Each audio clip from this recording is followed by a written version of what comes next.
Welcome to Flash Tutorial 66, Interactive Bounce on Platforms. It's a extension of Flash Tutorial 65, which was Bounce Down Many Platforms. And that's the FLA I have opened now. And the first thing I want to do is make it so that if the ball hits either the right hand or left hand side, it bounces back into the stage. Make sure all my layers are locked. Opening up the Actions panel, and right here under these two variables, put two new variables. One is variable left to number, colon number equals 0, semicolon, and the other variable is variable right, colon number equals stage, capital S, period width, that will turn blue if it's spelled right, and a semicolon. Let's write the code that's going to use that left and right variable, and that's going to be down here under this check line where we're doing the string here for the incrementing. This is where we're doing the bottom of the stage.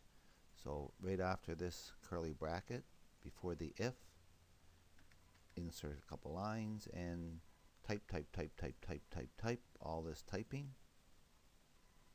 And it's much similar to what's down here, and I'll go through it very quickly.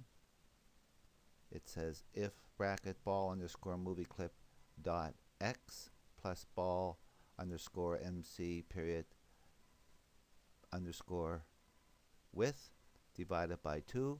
What that is making sure if we didn't have this divide by 2, the center point of the ball would be the point that would come in contact, that it would make reference to, and therefore the ball would go halfway through, I believe, the side of the stage before it has appeared. This says take into consideration half the width, which is the radius of the ball. The only other thing you might not see well again is here is where it says Vx asterisk as in multiply. Then we have an if else, and again down here we have that asterisk. So I think you can see that. Let's give that a test. Even if these weren't here and the ball hit the side up here, it would bounce back into the play area. You'd want this if you want to keep the ball on the stage. It would hit here and come back. And the next thing I want to do is to make it so that we can pick up the ball. So typing in type, 3 more variables. This variable is called dragging, colon, boolean, capital B-O-O-L-E-A-N. This is just a test to see if something is on or off, and the something will be this word dragging, equals false, semicolon, boolean turns blue, false turns blue.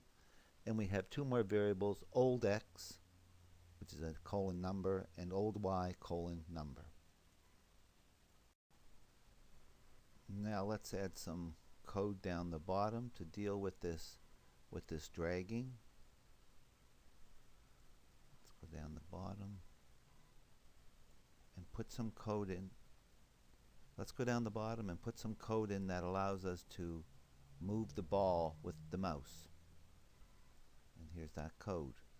It's directly at the bottom after these three closed curly brackets. It's just talking about the ball movie clip on press, that turns blue, equals a function.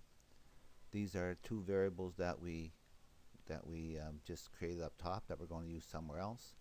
There's that boolean dragging word, so that when we press on the ball, that test, when I test this, it'll be true.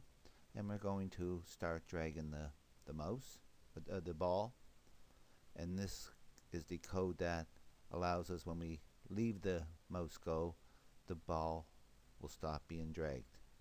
So let's test this. You can see we can pick the mouse up or the ball up, but eventually the ball keeps falling because we have to do something to stop that from happening. Okay, let's put the code in that works with this to stop the ball from falling while we're trying to drag it. And that is way up here at the beginning. Right here after this on entered frame,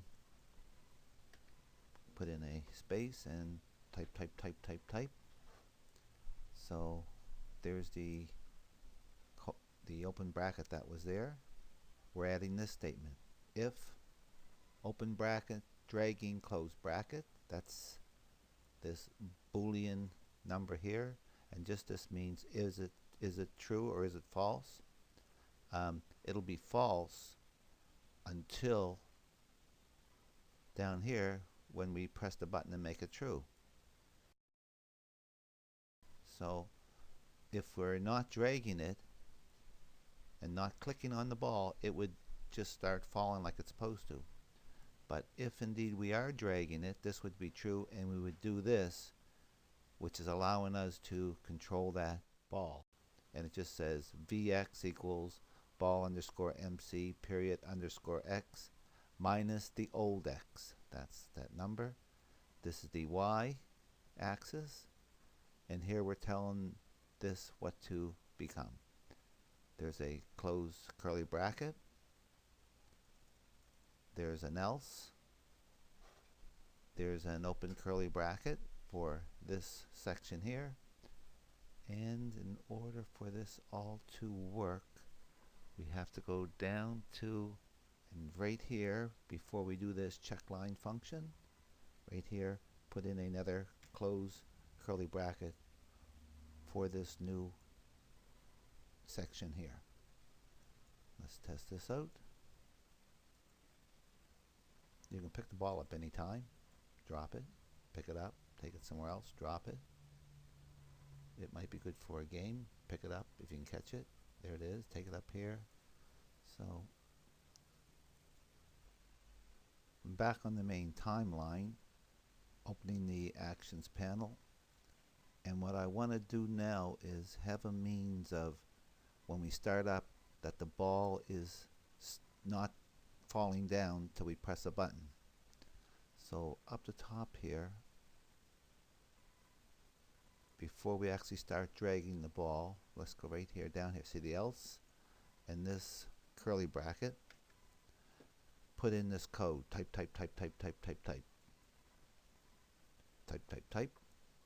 And it says drop underscore MC. That's going to be a button we're making. Actually, drop underscore BTN. It's a button I'm going to make.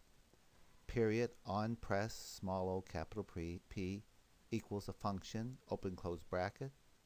There's the open bracket for the function. There's the close bracket. And right now all we're doing is making a trace.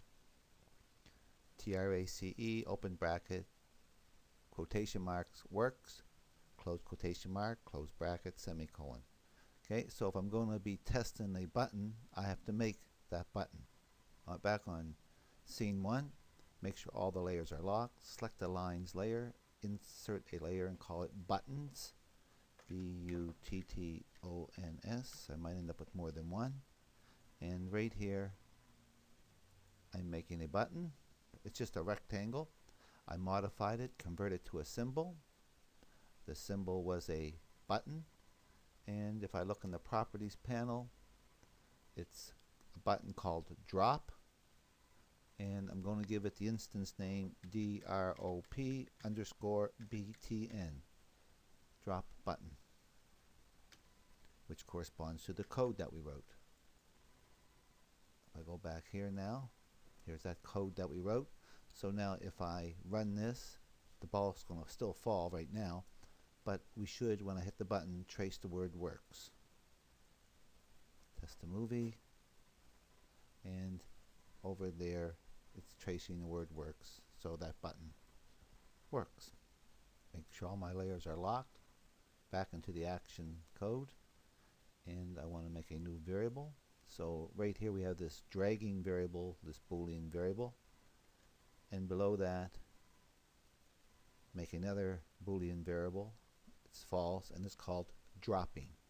And let's write some code for that dropping. So come down here, right after where we're doing this trace right now. You see we're going to eventually make dropping true in here, but right here put a couple of lines, type in this code, type, it says if open bracket dropping, close bracket, and there's a open bracket for this. There's an open bracket for this. And up here, right in this, dropping equals true. So when we press that button, the dropping will be equal to true. This will be true, and that will allow the ball to drop. And because I added this curly bracket for this if dropping, right at the end of this code that allows the dropping to take place, I must put a closed curly bracket. And I'm just going to come up here to auto format and straighten it out. Let's test this out. See what we have. No errors. When I press this, it traces to where it works, but it also makes the ball drop. So let's do that one more time, but let's put the ball a bit higher to start with. So I'm unlocking the ball layer, just making the ball a little bit higher there. And let's test this again. The ball's high. If you watch over to the right of the ball, I'm going to press the button now, or excuse me, walk to the left of the ball over here. Press it, it says works, and the ball drops. And everything else works exactly the same as it has been. Just going to make sure that we haven't interfered with something else. That's good. Now I want to do one more thing with this. These are just ideas that you can use and try to make your games. Open the action panel again, and right here after this on enter frame, this open curly bracket, so it's part of this frame, part of this function. I'm going to insert a line here and type this code. It says rotate 3_BTN. That's a button we're going to make. Period on press. It's the same format that we just used. Equals a function. Open and close curly bracket. There's the open bracket for this function. There's the closed one. And we're going to eventually rotate the line, but I want to make sure the button's working, so I have something called trace open bracket quotation mark line 3 close quotation close bracket semicolon. So now I have to make a button, so I'm going to copy this. So I have the button name right. Go back to my main timeline, unlock the buttons layer, select that frame, pick up my selection tool, and let's make it have a red. Make my fill red, and pick up my rectangle tool and draw a button, another button here. Selection tool, highlight it, modify, convert it to a symbol, make sure button is selected, and paste that name we copied. Close it, open the properties panel, and paste that in for the instance name.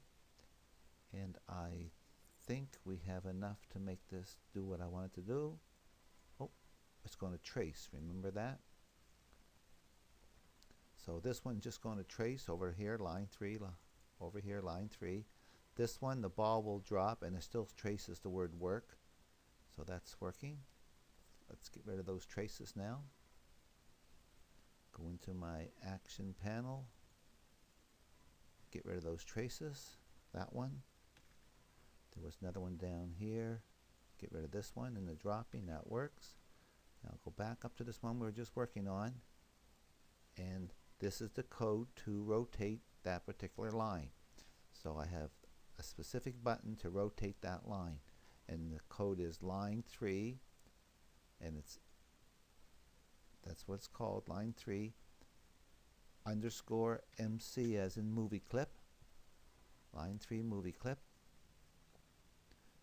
It will be line 3 when it's being selected by that incrementing section. Period underscore rotation, that turns blue, plus equals, that means rotate it by 10 degrees every time we press this button. So now before we do that, I want to let you know that once you start rotating this, if it's upside down and the ball hits it, the ball will go right through it. So let's test the movie. Let's not drop the ball yet. Let's just see if it rotates. There. So this is the top. Now watch what happens if I rotate it and put the bottom side here. When the ball comes down, the ball will go right through that. Notice I'm not getting the traces anymore. Alright, but now if I bring the ball, let's rotate it some more to get it back to where it was. Now let's take the ball up and drop it, and this time it will bounce off of that.